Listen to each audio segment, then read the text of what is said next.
Salut à tous, bienvenue, c'est Jean-Mi. On va parler de Brink. Brink est un jeu pour 2 à 5 joueurs, des durées de partie de 60 à 150 minutes à partir de 14 ans. Le jeu est édité par IV Studio. C'est un jeu de Max Anderson, Zach Dixon ainsi qu'Austin Harrison.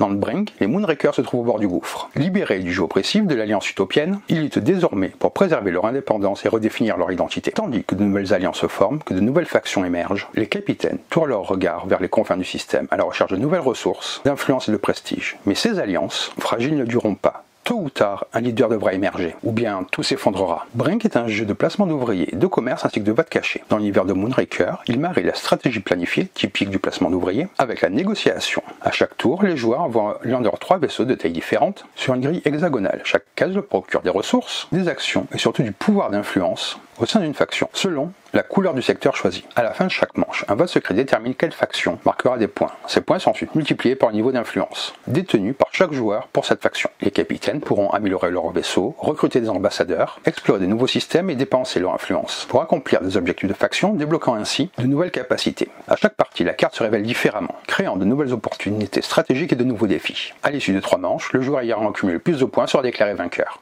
Allez, on va voir comment ça se passe. Et nous voilà avec le jeu et son magnifique matériel. Donc là, ce que je vais faire, c'est que je vais expliquer les règles du jeu, vous parler de comment ça fonctionne à 2 joueurs, et en fin de vidéo, je donnerai également mon avis sur le jeu. Brink vous permet de vivre le voyage de Moonraker alors qu'ils étendent leur influence d'une simple poignée de lune, jusqu'aux confins inexplorés de leur système spatial. Tout au long du jeu, vous déplacerez le pouvoir des grandes factions, devenant leurs champions ou les reléguant à l'obsolescence par vos votes. En explorant, en gagnant des ressources et en accumulant du pouvoir, vous deviendrez de plus en plus renommé dans votre quête, visant à unir tous les Moonrakers sous votre bannière. Dans Brink, les joueurs rivalisent pour gagner du prestige, des points de victoire, au cours de 3 manches. À chaque tour, les joueurs choisissent l'un de leurs vaisseaux à placer sur le plateau. Ce vaisseau active toutes les cases hexagonales qu'il touche, permettant de gagner des ressources, des actions et du pouvoir. Pour certaines factions spécifiques, votre pouvoir dans une faction correspond au nombre d'hexagones de la couleur de cette faction que vos vaisseaux touchent. Comment se déroule une manche? Chaque joueur place successivement ses 3 vaisseaux sur le plateau. Les vaisseaux qui sont ici sur le plateau joueur, et vous allez poser des hexagones ici. Chaque placement active les hexagones adjacents. Ensuite, une fois que tous les joueurs ont placé leur vaisseau, on passe au vote du conseil. Dans ce vote secret, les joueurs décident quelles 2 factions verront leur pouvoir compter pour des points ce tour-ci. Les ressources obtenues pendant le placement sont utilisées pour voter. Une fois les votes comptés, des cubes de ressources des 2 factions gagnantes sont placés sur la piste de score du conseil. Ensuite, chaque joueur va multiplier son pouvoir dans les couleurs des factions gagnantes par la valeur de prestige attribuée pour cette manche. En plus du vote du conseil, les joueurs peuvent gagner du prestige de plusieurs autres manières. Ici, vous avez un tableau d'amélioration des vaisseaux. Les améliorations offrent de puissants bonus pendant la partie. Atteindre le sommet du tableau d'amélioration de votre vaisseau rapporte 15 points de prestige. Les ambassadeurs qui sont là, ce sont ces cartes-là, ils offrent des capacités spéciales pendant la partie. En fin de partie, ils apportent du prestige supplémentaire pour chaque ensemble de couleurs uniques que vous possédez. Que j'ai placé au-dessus, ce sont les objectifs de faction. Pendant la partie, vous pouvez revendiquer ces objectifs. Chaque carte d'objectif offre une capacité spéciale et accorde du prestige en fonction des cubes de ressources restants de cette faction à la fin de partie. Ici, vous avez les bonus du conseil. Si une même couleur de faction remporte plus d'un vote du conseil, un joueur peut obtenir du prestige pour ses cubes restants. Vous avez également là-haut des cartes d'action. Les cartes d'action offrent des choix puissants en milieu de partie et peuvent également octroyer du prestige supplémentaire en fin de partie. Maintenant, je vais vous faire l'anatomie des composants du jeu, c'est assez important. Donc, je vais commencer par les tuiles. Ici, la bordure colorée, c'est le pouvoir de faction. Une bordure colorée autour d'un hexagone indique 1 ou 2 points de pouvoir, selon qu'il possède une ou 2 bordures de la couleur correspondant à la faction. Les différentes factions sont en bleu, Comek, en vert, Enco, en orange, Magnoni, Ventus en jaune, Sorelia en mauve, l'Utopian Alliance en rouge. Il y a aussi, comme vous voyez là, un pouvoir neutre. Ici, ce sont les ressources, les cubes obtenus après avoir placé un vaisseau. Ils peuvent être soit de l'influence, si c'est une bordure foncée, soit des faveurs, bordure blanche. Ici, c'est la tuile hexagonale de Sorelia. C'est une tuile spéciale, pouvant représenter n'importe quel pouvoir de faction, parmi les 5 existantes lors du décompte des points ou de la réduction d'un coût. Cette tuile n'est pas piochée, mais gagnée grâce à l'objectif de faction de Sorelia. Ici, c'est les tuiles de départ. C'est une tuile composée de 5 hexagones combinés placés au centre du plateau au début de la partie. Ici, ce sont des actions d'hexagone, des icônes représentant les actions effectuées après avoir placé votre vaisseau sur un hexagone. Vous avez les cartes d'action, les ambassadeurs. Ici, c'est l'upgrade de vaisseau et ici, le rider. Parlons maintenant des cartes. Ici, c'est une récompense alternative. Présente au dos de la plupart des cartes, ce cube de ressources peut être pris à la place de l'action associée. Vous l'avez également ici. Vous le retrouvez là. Ici, c'est une influence alternative. Visible en haut des cartes d'action, ce symbole de cube indique que la carte peut être utilisée comme ressource temporaire à la place de son action écrite. Là, là ou encore là, ce sont les capacités, c'est l'effet de la carte utilisable pendant votre tour. Les cartes d'action ont des moments spécifiques où elles peuvent être jouées. Ici, c'est le bris d'égalité. Présent au dos des cartes Rider, ce schéma coloré détermine les résultats en cas d'égalité lors du vote du conseil. Ici, c'est l'emplacement d'influence de la faction. Ces cubes de la réserve sont placés ici pour activer la cible du rider. Ici, c'est l'effet du rider. Ça modifie la manière dont les votes sont comptés lors du décompte du conseil. Ici, vous avez un coût. C'est les conditions nécessaires pour revendiquer la carte. Vous le retrouvez à plusieurs endroits. Ce coût comprend une combinaison de cubes et de pouvoirs de la ou des couleurs correspondantes. Vous allez des fois retrouver une icône de cube blanc. Ça fait référence à l'influence des factions. L'exception faite de Sorelia qui peut être utilisée lorsque le cube blanc apparaît dans le coût et le prestige, mais pas lors de la prise de ressources depuis la réserve générale, ni lors de l'assignation des factions à une carte Rider. Passons donc maintenant à la mise en place. Pour la mise en place, placez le plateau au centre de la table. Il y a d'ailleurs un très beau playmat que j'ai montré dans une vidéo où j'ai fait un unboxing. Vous avez le petit i qui va s'afficher pour que vous alliez voir ça de vous-même. C'est un unboxing de plusieurs jeux du même éditeur. Si vraiment ce jeu vous plaît, je vous invite à aller voir l'unboxing, ça devrait vous plaire. Et le playmat est fantastique. Ensuite, vous mélangez les tuiles hexagonales, sauf celles de Sorelia, et vous les placez face cachée dans le plateau de pioche. Posez-le ensuite à côté du plateau principal. Placez les cubes de ressources dans la réserve générale selon le nombre de joueurs et remettez les excédents dans la boîte. À 2 et 3 joueurs, 16 cubes de chaque couleur. À 4 joueurs, 20 cubes de chaque couleur. 5 joueurs, 24 cubes de chaque couleur. Au-dessus, ajoutez les cartes d'objectifs de faction au terminal des objectifs de faction. Puis, placez ce terminal sur l'emplacement indiqué du plateau. Ajoutez les éléments suivants au terminal des objectifs de faction à leur emplacement respectif. 4 cubes UA, placez les autres à côté du plateau, ce sont ces cubes-là. Et ce que vous voyez là, c'est l'attachement Fusion Drive, le bouclier Lattice, le vaisseau amiral UA, ainsi que la tuile de Sorelia. Mélangez toutes les cartes ambassadeurs, retournez-en 4 faces visibles et placez la pioche sur l'emplacement prévu du plateau. Placez la tuile de départ sur le plateau dans l'emplacement indiqué. Mélangez toutes les cartes actions et distribuez-en 2 à chaque joueur. Puis placez le paquet face cachée à côté du plateau. Mélangez les cartes Rider et distribuez-en une à chaque joueur, puis placez le paquet face cachée à côté du plateau. Tous ces éléments que vous voyez sont dans la boîte pour bien vous aider à ranger tout ça. Chaque joueur va ensuite choisir une couleur et prend une carte de référence, un terminal joueur avec son écran, 3 vaisseaux de classe 1, 2 et 3, un plateau de vote. Sur le côté ici, il y a 3 conteneurs de cargaison, 3 canons à rail et en dessous 2 cubes d'influence, un seul si vous êtes violet, ainsi que 2 jetons joueurs. Chaque joueur place un jeton joueur sur la case de départ du panneau d'amélioration du vaisseau et un sur la case 0,100 de la piste de score. Donnez le jeton premier joueur au joueur qui a négocié des marchandises le plus récemment. Une fois que ceci est fait, vous êtes prêt à jouer. Comment se déroule le jeu? Brink se joue entre manches.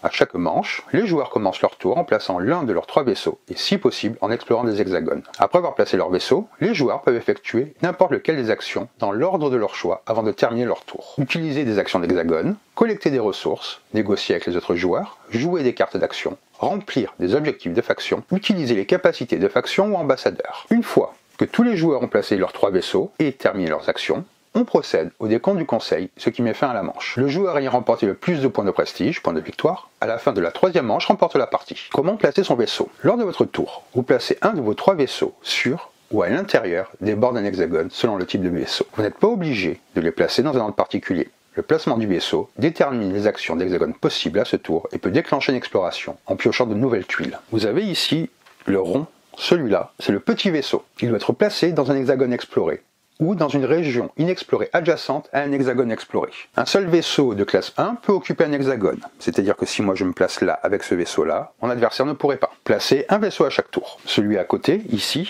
c'est le vaisseau moyen de classe 2. Il doit être placé sur la bordure d'au moins un hexagone exploré. Il ne peut pas être adjacent à un classe 3, ne peut pas partager le même emplacement qu'un autre classe 2, ne peut pas être placé sur le bord du plateau. Et finalement, à côté, vous avez votre grand vaisseau de classe 3. Il doit être placé à la jonction de 3 régions hexagonales contenant au moins un hexagone exploré. Il ne peut pas être adjacent à un classe 2, il ne peut pas partager le même emplacement qu'un autre classe 3, et ne peut pas être placé sur le bord du plateau. Certaines actions ou capacités spéciales peuvent déplacer un de vos vaisseaux. Après avoir déplacé un vaisseau, vous ne pouvez pas collecter de ressources ni utiliser les actions d'hexagone de votre ancien ou nouvel emplacement. Vous conservez cependant le pouvoir correspondant à votre nouvelle position. N'oubliez pas de collecter vos ressources et d'utiliser vos actions d'hexagone avant de déplacer votre vaisseau. Vous pouvez donc explorer. Si vous placez votre vaisseau de classe 1 sur un hexagone inexploré, ou votre vaisseau de classe 2 ou classe 3 sur la bordure d'un hexagone inexploré, piochez une tuile hexagonale de la réserve et placez-la dans la région inexplorée correspondante. Par exemple, je piocherai comme ceci, et je pourrais le placer comme cela si mon vaisseau était placé. Si votre vaisseau de classe 3 explore 2 régions à la fois, vous pouvez choisir quelle tuile est placée à quel emplacement. Piochez une tuile hexagonale et placez-la, ou 2 tuiles si vous explorez avec un classe 3. La plupart des hexagones explorés contiennent des ressources, influences ou faveurs, que les joueurs peuvent obtenir lorsqu'ils y placent leur vaisseau ou à proximité. Un classe 1 collecte les ressources de 1 hexagone. Un classe 2 collecte les ressources de 2 hexagones. Un classe 3 collecte les ressources de 3 hexagones. Dans cette situation-là, il collecterait sur ces 3 hexagones. Dans cette situation-là, sur ces 2 hexagones. Et finalement, lui ne collecterait que sur cet hexagone. Les ressources existent en 2 types. L'influence, qui sont les bordures foncées. Les faveurs, qui sont les bordures blanches. L'influence, vous placez les cubes d'influence directement dans votre réserve personnelle, prêt à être utilisé. L'influence peut servir à voter, échanger, revendiquer des cartes ambassadeurs ou des objectifs de faction. Ces cubes vous appartiennent et peuvent être dépensés librement. Pour les faveurs, vous placez les faveurs devant votre plateau de joueurs. Elles peuvent être échangées avec un autre joueur avant la fin de votre tour. Lorsqu'une faveur est échangée, elle devient de l'influence pour le joueur qui la reçoit et rentre dans sa réserve personnelle. Toute influence reçue en retour devient votre influence personnelle. Si vous n'arrivez pas à conclure un échange, les faveurs non échangées doivent être rendues à la réserve générale à la fin du tour où elles ont été gagnées. Il peut y avoir des révoltes, en effet. La réserve générale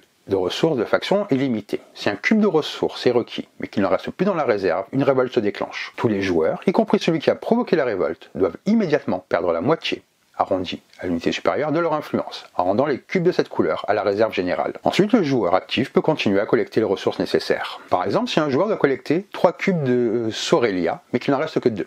Il prend ces 2 cubes et déclenche une révolte. Tous les joueurs rendent la moitié de leurs cubes de Sorelia, arrondi à l'unité supérieure, y compris ceux tout juste collectés. Puis le joueur qui a provoqué la révolte prend le dernier cube manquant et la partie continue. Les faveurs, les ressources destinées au commerce, sont ignorées pendant une phase de révolte. Les vaisseaux peuvent être améliorés, je vous en parlerai un petit peu plus tard. Il est important de noter que les améliorations sont rétroactives. Si un joueur améliore un vaisseau déjà placé avec un accessoire, il bénéficie immédiatement des effets de cet accessoire, même rétroactivement. Il y a le commerce. Le joueur actif peut effectuer des échanges avec n'importe quel autre joueur. Les échanges peuvent uniquement concerner des cubes d'influence et des faveurs. Les négociations portant sur de futurs échanges, tours ou actions sont autorisées, mais non contraignantes. Elles ne sont pas obligatoires à respecter. Vous pouvez également donner librement de l'influence ou des faveurs à d'autres joueurs sans contrepartie. Vous pouvez toujours échanger 4 cubes d'influence contre un cube d'influence de Sorelia, provenant de la réserve générale. Pensez bien à échanger vos faveurs avant la fin du tour. Imaginons que le joueur bleu vient d'obtenir 2 faveurs de Sorelia et 2 faveurs de Manoni, donc violet et orange. Le joueur violet propose une influence de Ventus, de jaune, pour les 2 faveurs orange. Le joueur orange propose 2 influences de Sorelia pour l'ensemble des faveurs. Le joueur vert, lui, propose 3 influences de Comek, le bleu, pour les 2 faveurs de Sorelia. Le joueur bleu décide d'accepter les offres du joueur violet et du joueur vert. Les faveurs échangées deviennent alors de l'influence dans la réserve personnelle des joueurs violets et verts. Un échange réussi profite à toutes les parties impliquées. Vous pouvez effectuer toutes les actions associées aux hexagones que votre vaisseau touche lorsqu'il est placé, mais uniquement pendant le tour où ce vaisseau a été posé. Vous pouvez les réaliser dans n'importe quel ordre. Vous pouvez également échanger, utiliser les capacités des ambassadeurs et les capacités de faction à tout moment pendant votre tour. Les actions que vous allez retrouver sur les hexagones sont cartes d'action. Vous piochez 2 cartes d'action, puis en défaussez une. Ambassadeur, vous recrutez un ambassadeur. Rider, piochez une carte Rider, puis jouez une carte Rider. Et amélioration de vaisseau, vous effectuez une action d'amélioration. Parlons de l'effet carte d'action. Vous piochez 2 cartes d'action depuis la pioche, puis vous choisissez une carte de votre main à défausser. Les cartes d'action permettent d'effectuer des actions bonus, de manipuler les votes, d'augmenter temporairement votre pouvoir, ou même de gagner du prestige. À la place de prendre l'action, vous pouvez gagner une faveur de Sorelia. C'est indiqué au dos de la carte, au-dessus de la pioche, que vous pourrez échanger avec d'autres joueurs. Si la pioche de carte d'action est vide, mélangez la défausse pour former une nouvelle pioche. Quels sont les différents moments où vous allez pouvoir utiliser une carte action? C'est les cartes que je vous ai sorties là. Chaque carte précise quand les jouer. Vous avez tour, peut être joué à n'importe quel moment de votre tour. Vote peut être joué après la révélation des votes pour modifier les totaux actuels. Décompte peut être joué pendant la phase de score du conseil pour révéler un pouvoir caché. Et finalement, fin de partie, révélé à la fin du jeu pour obtenir du prestige supplémentaire. Le symbole de cube figurant en haut de chaque carte d'action peut être utilisé comme une influence temporaire remplaçant la capacité écrite sur la carte. Cela inclut le recrutement d'un ambassadeur, la réalisation d'un objectif de faction, la manipulation des votes, ou le décompte final de prestige. Ce cube ne peut pas être utilisé pour le commerce, les échanges entre joueurs. L'action d'ambassadeur. Avant d'effectuer cette action, vous pouvez payer un cube d'influence pour retirer de cet endroit-là autant de cartes ambassadeurs que vous le souhaitez et les remplacer par le même nombre de cartes tirées au-dessus du paquet. Les cartes retirées sont ensuite mélangées dans la pioche ambassadeur. Vous pouvez ensuite payer pour recruter un ambassadeur face visible, ou obtenir une récompense alternative figurant au dos de la carte du dessus de la pioche ambassadeur. Pour recruter un ambassadeur, vous payez le coût indiqué dans le coin supérieur droit de sa carte. Ce symbole indique que vous pouvez utiliser à la fois de l'influence et ou du pouvoir pour payer. L'influence Aurelia peut être utilisée comme une influence de n'importe quelle faction pour payer un coût. Dès qu'un ambassadeur est recruté, sa place est immédiatement remplacée par une nouvelle carte. Les capacités spéciales des ambassadeurs recrutés peuvent être utilisées à tout moment pendant votre tour. Pour l'effet Rider, piochez une carte Rider, puis placez une carte Rider dans le premier emplacement libre de votre plateau Rider. Vous commencez la partie avec une carte Rider déjà en main, ce qui signifie que vous aurez toujours le choix entre deux cartes à jouer. Les Riders ciblent les votes de factions afin de les manipuler de différentes manières. Lorsqu'un Rider est joué, le joueur actif choisit une influence de faction, à l'exception de Aurelia, provenant de la réserve générale, et la place sur l'emplacement de la carte Rider pour indiquer la faction concernée. Pendant la phase de vote du conseil et le décompte de manches, les effets des Riders sont résolus un par un de gauche à droite. Et vous les mettez ici. S'il n'y a plus de slot disponible pour placer une carte Rider, ou si vous choisissez de ne pas effectuer cette action, vous pouvez gagner une faveur de Aurelia, que vous pouvez échanger avec d'autres joueurs. Le haut du paquet de cartes Rider indique également l'ordre de départage en cas d'égalité pendant le vote du conseil. Vous avez l'amélioration de vaisseau. L'effet principal, pour effectuer une amélioration de vaisseau, payez le coût en influence indiqué pour l'amélioration souhaitée. Vous retrouvez ici. Avancez votre jeton joueur d'une case sur votre panneau d'amélioration de vaisseau. L'influence de Aurelia peut être utilisée comme n'importe quelle couleur de faction pour payer un coût. Lorsque vous atteignez une bifurcation sur le plateau d'amélioration, vous devez choisir le chemin de gauche ou de droite afin d'améliorer un de vos vaisseaux. Le plateau d'amélioration comprend 3 bifurcations, permettant à chaque joueur d'améliorer ses 3 vaisseaux une fois chacun. D'abord le classe 1, ensuite le classe 2, puis finalement le classe 3. La dernière case de la piste d'amélioration accorde immédiatement 15 points de prestige. Au lieu de cette action, vous pouvez échanger 2 influences contre 2 influences de la réserve générale, sauf Aurelia, comme indiqué sur le plateau d'amélioration. Chaque vaisseau offre 2 options d'amélioration. Vous avez le Railgun. L'ajout d'un canon à Railgun augmente la puissance de votre vaisseau. Placez l'attachement sur un vaisseau correspondant. Ce vaisseau obtient alors plus un pouvoir sur tous les hexagones qu'il touche. Vous avez la cargaison. La cargaison, c'est ce qui est à côté. L'ajout d'une cargaison permet de doubler les ressources collectées. Vous placez l'attachement cargo sur le vaisseau indiqué. Ce vaisseau récoltera le double de faveur et d'influence lors de son placement. Si vous améliorez un vaisseau déjà placé, vous obtenez immédiatement les ressources supplémentaires de la cargaison de manière rétroactive. Vous avez au-dessus les objectifs de faction. À tout moment, pendant votre tour, vous pouvez revendiquer l'un des 5 objectifs de faction, tant que vous remplissez les conditions de coût en influence et pouvoir indiquées sur la carte correspondante. L'influence de Aurelia peut être utilisée comme n'importe quelle autre couleur de faction lors du paiement du coût.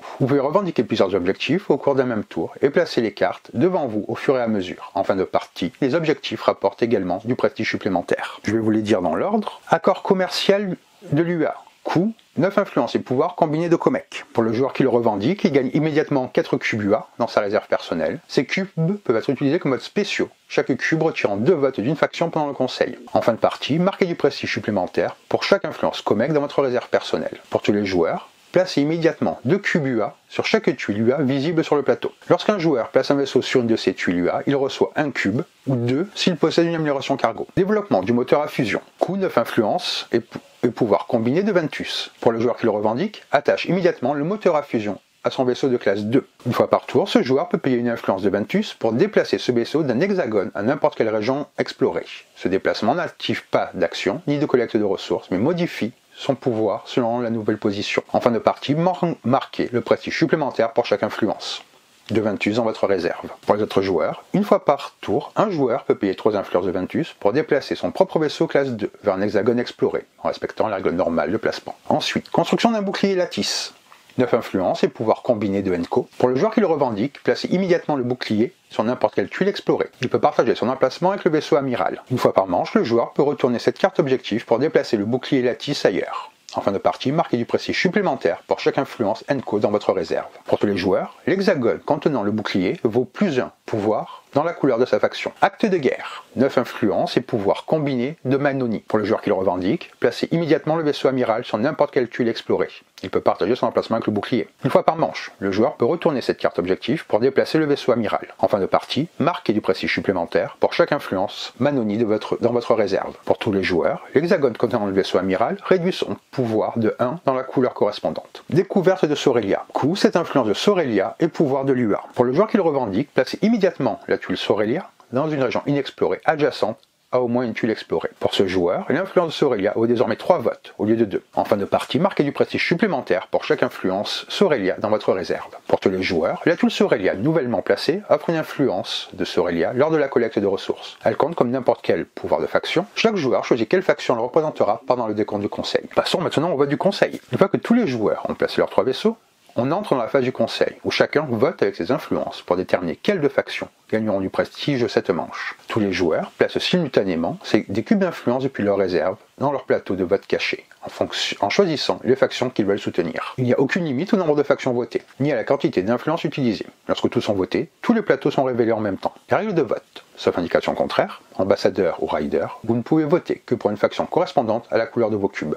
d'influence. L'influence Sorelia peut remplacer n'importe quelle couleur et compte comme 2 voix pour la faction choisie. L'influence UA peut être placée dans n'importe quelle faction, mais compte comme moins de votes. Quelles sont les étapes du vote? Le vote du conseil se déroule en plusieurs étapes. Dans l'ordre du tour, chaque joueur doit à son tour soit jouer une carte, soit passer. S'il choisit de passer, il ne pourra plus intervenir dans cette phase. Les tours se poursuivent jusqu'à ce que tous les joueurs aient passé. Les étapes sont les suivantes. Additionner les totaux des votes initiaux pour chaque faction. Appliquer les effets des riders qui modifient ou influencent les votes. Jouer des cartes d'action qui modifient les votes. Ces cartes peuvent également être utilisées comme un cube d'influence de leur couleur respective. En cas d'égalité, consultez le paquet Rider pour départager les factions. Placez les cubes de factions correspondants depuis la réserve générale sur les emplacements 1er et 2e de la piste du conseil. Chaque joueur marque du prestige selon sa puissance actuelle dans ces deux factions, multipliée par la valeur de prestige indiquée sur la piste du conseil. C'est la piste que vous avez donc ici. Après le vote, les joueurs reprennent dans leur réserve personnelle toute influence utilisée pour voter pour des factions n'ayant pas terminé première ou deuxième. Les cubes d'influence UA utilisés pour voter sont retirés du jeu. Les votes des factions gagnantes sont retournés à la réserve générale. Comme indiqué dans les étapes précédentes, les joueurs peuvent utiliser des cartes d'action, ambassadeur ou rider pour manipuler le vote. Toutes cartes d'action utilisées de cette manière doivent être ensuite défaussées. Il y a ensuite une phase de fin de tour. Chaque joueur retourne tous ses vaisseaux sur son plateau, défausser toutes les cartes rider et retourner leur cube d'influence dans la réserve générale. Les joueurs mettent dans leur réserve personnelle les cubes pour les factions qui n'ont pas fini première ou deuxième. Celles les premières ou deuxièmes finissent dans la réserve générale. Vous enlevez tous les cubes UA qui ont été utilisés ce tour-ci. Les joueurs replacent leur outil de vote derrière leur écran. Si un joueur a un vaisseau de classe A sur un hexagone de l'Utopian Alliance, ce joueur choisit qui sera le premier joueur pour le prochain tour. Sinon, vous le passez dans le sens des aiguilles d'une montre. Après la phase du conseil de la dernière manche, les joueurs procèdent à un décompte final de prestige avant de déclarer le vainqueur. Chaque joueur marque du prestige supplémentaire pour chaque ensemble unique d'ambassadeurs qu'il possède. Vous pouvez marquer plusieurs ensembles et la faction Sorelia peut remplacer n'importe quelle autre faction dans un ensemble. Un ambassadeur unique de prestige, 2 ambassadeurs 5, 3 ambassadeurs 10, 4 ambassadeurs 18. L'influence ne rapporte pas directement du prestige, mais peut en accorder selon 2 facteurs. Les objectifs de faction. Pour chaque objectif revendiqué, marquez plus un prestige, par cube d'influence correspondant restant dans votre réserve personnelle. L'objectif Sorelia permet de choisir la faction dans laquelle marquer ses points. Bonus du conseil. Les factions classées première ou deuxième à 2 reprises pendant les votes du conseil rapportent plus un prestige pour chaque cube d'influence de cette faction dans votre réserve. Les factions classées première ou deuxième 3 fois rapportent plus de prestige par cube d'influence correspondant. Certaines cartes d'action accordent du prestige supplémentaire directement indiqué sur la carte. Les cartes utilisées pour cette étape ne peuvent pas être comptées comme influence pour l'étape précédente. Le joueur avec le plus haut total de prestige remporte la partie. En cas d'égalité, départagé selon l'ordre suivant. Le joueur ayant le plus d'objectifs de faction revendiqués, le joueur ayant le plus d'ambassadeurs recrutés. Si l'égalité persiste, les joueurs partagent la victoire. Ça, c'est pour les règles du jeu, j'espère que ça vous plaît. Moi, c'est un jeu que j'ai vraiment aimé, qui est vraiment assez unique. Un très bon jeu d'influence, de négociation, d'exploration, il y a tout qui se mêle et qui est très relié au thème. Je vais vous parler du mode 2 joueurs. Lors d'une partie à 2 joueurs, vous utilisez les cartes rivales ainsi que le sac rival. Ce sac agit comme un 3e participant virtuel qui participe au vote du conseil et peut être influencé par des échanges effectués avec lui pendant la partie. Il est conseillé de bien maîtriser les règles à 3 et 5 joueurs avant de s'y lancer. Pour la mise en place du sac, placez 2 cubes d'influence de chaque couleur, sauf Sorelia, dans le sac rival. Mélangez les cartes rivales et pigez-en une pour la première manche. Chaque carte rivale indique les emplacements d'influence que le rival recherche, en bas, ce qu'il offre en échange. À tout moment pendant votre tour, vous pouvez échanger avec le rival. Donnez-lui un ensemble d'influences qu'il recherche. Prenez dans la réserve générale les cubes d'influence qu'il offre et ajoutez-les à votre réserve personnelle. À la fin de chaque manche, pendant la phase du conseil, révélez 4 cubes d'influence depuis le sac rival. Ces cubes représentent la contribution du rival au vote. Toute influence Sorelia révélée compte comme 2 votes pour la faction désignée par la couleur de la carte rivale en jeu. Les votes du rival sont affectés par les cartes rider de la même façon que ceux des joueurs. Après le décompte, tous les votes du rival sont retournés à la réserve générale. En début de nouvelle manche, laissez les influences restantes dans le sac, défaussez la carte rivale actuelle et piochez-en une nouvelle. Si une révolte se déclenche, videz complètement le sac rival. Replacez-y 2 cubes d'influence de chaque couleur, sauf Sorelia. Reprenez ensuite le jeu normalement. Si le sac rival est vide au moment où de l'influence doit être révélée, remplissez-le de la même manière avant de poursuivre la partie. Après la phase du conseil de la dernière manche, les joueurs procèdent à un décompte final de prestige avant de déclarer le vainqueur. Donc voilà les petites modifications pour jouer à 2 joueurs. Je vais maintenant vous donner mon avis sur le jeu. Le jeu Brink, dérivé de l'univers de Moonraker, pourrait de prime abord être perçu comme une extension cosmétique, un nouvel opus de science-fiction parmi tant d'autres. Ce serait une erreur. Là où Moonraker traitait la négociation par l'entremise de deck building, Brink choisit de transformer la coopération opportuniste en une diplomatie institutionnelle. Dès les premières minutes, le temps est donné. Brink n'est pas un jeu de conquête, mais un jeu de pression et d'équilibre politique. Le joueur y devient un stratège interstellaire, naviguant entre 6 grandes puissances lunaires, chacune porteuse d'une idéologie, d'un mode d'action et d'une promesse de pouvoir. L'objectif n'est pas de détruire, ni même de posséder, il s'agit d'influencer, de voter et d'unir, ou de manipuler pour mieux régner. Brink est un jeu à structure Eurogame. 3 manches, déplacements limités, des ressources comptées, des décisions permanentes. Mais cette structure rigoureuse et lisible cache une mécanique d'interaction bien plus complexe. Le cœur du jeu repose sur un enchaînement circulaire de décisions. Explorer, récolter, voter, scorer. Chaque phase nourrit la suivante. Et la phase de vote agit comme une cristallisation politique de toutes les actions précédentes. On y retrouve une boucle parfaitement huilée. L'exploration offre de nouvelles zones et génère des ressources. Les placements des vaisseaux déterminent votre puissance politique. Le vote du conseil traduit ces puissances en prestige réel. Et les améliorations objectives de faction prolongent vos choix dans la durée. Ce cycle d'apparence académique prend vie par l'économie de ressources. Chaque cube d'influence peut devenir un levier de pouvoir, chaque faveur un outil de marchandage. C'est un design pensé comme une machine d'équilibrage dynamique. Tout avantage se paie, tout monopole se retourne en fragilité. L'une des plus belles réussites de Brink réside dans sa gestion binaire de l'économie. Les ressources principales, l'influence et la faveur, sont liées mais profondément différentes dans leurs fonctions. L'influence est votre pouvoir institutionnel, votre monnaie stable, votre capital politique. Elle sert à voter, à revendiquer des objectifs et à acheter des ambassadeurs. Les faveurs, elles sont temporaires, périssables, et doivent être échangées avant la fin du tour sous peine de disparaître. Ce mécanisme crée une tension constante. Faut-il sécuriser l'avenir par l'accumulation d'influence ou spéculer sur le présent en négociant agressivement avec les autres? Le jeu encourage le dialogue, la promesse, le bluff, tout en laissant planer une menace systémique, la révolte. Chaque fois qu'une couleur de cube vient à manquer dans la réserve, une crise éclate, forçant tous les joueurs à rendre la moitié de leurs ressources. Cette idée de design rare et élégante transforme le simple plateau en un microcosme d'économie politique. Trop d'abondance crée la pénurie, trop de contrôle crée la révolte. C'est du Eurogame avec du sens, une parabole de la régulation naturelle des pouvoirs. La phase du conseil est le moment clé de Brink, véritable théâtre où tout se décide.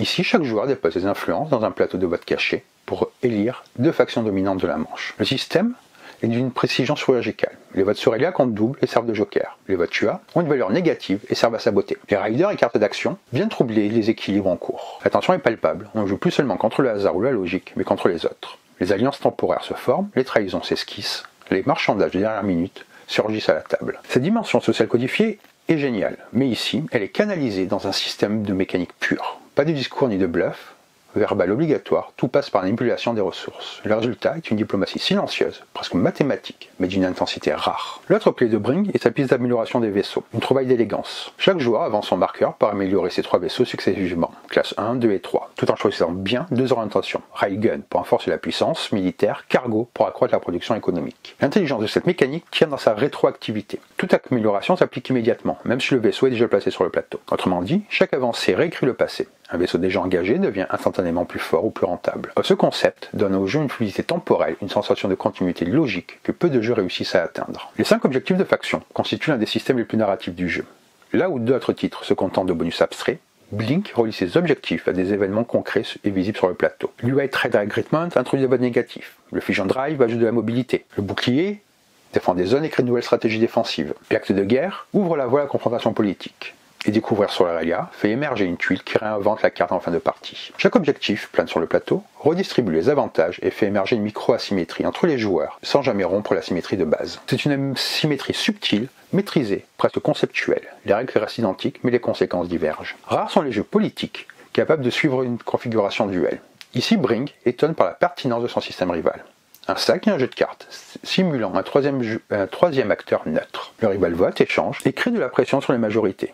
Il peut être manipulé par les joueurs via le commerce. Ce système reproduit artificiellement la pluralité du pouvoir et évite la stérilité d'un duel trop frontal. C'est un travail d'équilibrage impressionnant, d'une finesse qu'on ne retrouve que dans les jeux qui ont conscience de leur propre écosystème. À 2, Brink garde sa tension, sa profondeur et sa saveur de lutte idéologique. Visuellement, Brink frappe par sa sobriété. Les formes géométriques, les codes couleurs, le design des hexagones privilégient la lisibilité fonctionnelle à la surcharge esthétique. Chaque élément du plateau est conçu pour raconter une mécanique avant de raconter une histoire. Sa direction artistique volontairement épurée évoque davantage un langage de cartes stratégiques qu'un tableau de science-fiction, d'abstraction élégante où la beauté réside dans la clarté. Et j'adore sa direction artistique, je trouve que les illustrations sont vraiment très belles. Les symboles, uniformes et distinctifs, servent une ergonomie exemplaire. Le choix des couleurs ancre le jeu dans un futuriste crédible sans tomber dans le clinquant spatial.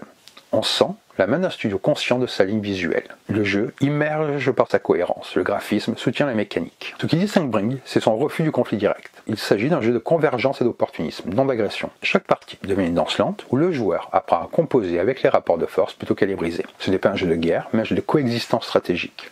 Un parlement des étoiles plus qu'un champ de bataille. Pourtant, la tension est permanente. Chaque ressource, chaque vote, chaque objectif peut changer l'ordre du système. Le jeu offre un sentiment de puissance rare, mais toujours tempéré par la nécessité de s'adapter à un pouvoir collectif. C'est une réflexion implicite sur la nature de la politique, une influence comme énergie renouvelable mais jamais stable. Brink n'est pas un jeu d'initiation, ses mécaniques imbriquées, sa courbe d'apprentissage et sa densité stratégique exige un public averti. Les amateurs de wargames complexes, de jeux d'influence et de simulation politique, ils séduiraient particulièrement les stratèges, appréciant les jeux d'équilibre collectif et d'économie fermée, les groupes à 3 ou 4 joueurs aimant la négociation implicite plus que l'affrontement direct. Pour 2 joueurs avec un trivial en fait une expérience cérébrale et épurée, presque abstraite. Pour un public expert, Brink deviendra une référence. Pour un joueur occasionnel, un défi fascinant mais exigeant. Brink est un jeu à part. Chaque mécanisme, du placement des vaisseaux au bas du conseil, est une métaphore mécanique du pouvoir et de la coopération et du risque. Son rythme laisse le temps à la réflexion, à la stratégie et à la diplomatie silencieuse. C'est un jeu profondément réfléchi, pensé pour les esprits qui aiment observer un système s'équilibrer sous leurs mains. Le plaisir ne réside pas dans la victoire immédiate, mais dans la compréhension progressive de tout. C'est un jeu qui a une cohérence mécanique et thématique très forte. Il est innovant dans la gestion des influences, la direction artistique et l'ergonomie est irréprochable, le jeu est fluide et rythmé. Il est accessible, énormément rejouable. Brink est une œuvre d'équilibre, un jeu qui met la diplomatie au centre du cosmos. Sa profondeur stratégique, son thème cohérent et son élégance mécanique en font une expérience rare. Celle d'un jeu d'influence totale, sans hasard ni violence, mais d'une intensité constante. C'est un jeu pour les joueurs qui aiment penser, anticiper et négocier, non pas avec des mots, mais avec des cubes. Brillant, exigeant, lucide, Brink s'impose comme l'un des jeux d'influence les plus aboutis de sa génération. Donc voilà pour cette vidéo, j'espère que ça vous a plu, que ça vous a donné envie de découvrir ce jeu que j'ai beaucoup aimé. Si la vidéo vous a plu, n'hésitez pas à laisser un commentaire, à vous abonner à la chaîne, pas encore fait, à activer la petite cloche sur YouTube pour être tenu au courant de toutes mes vidéos. En partageant, en commentant, vous m'aidez pour le référencement et ça me fait plaisir. Et je tenais à vous dire merci, vous êtes de plus en plus nombreux à suivre la chaîne. Retrouvez sur la page principale de YouTube tous mes réseaux pour me suivre et me dire bonjour. Et sur ce, je vous dis bonne partie et bon jeu!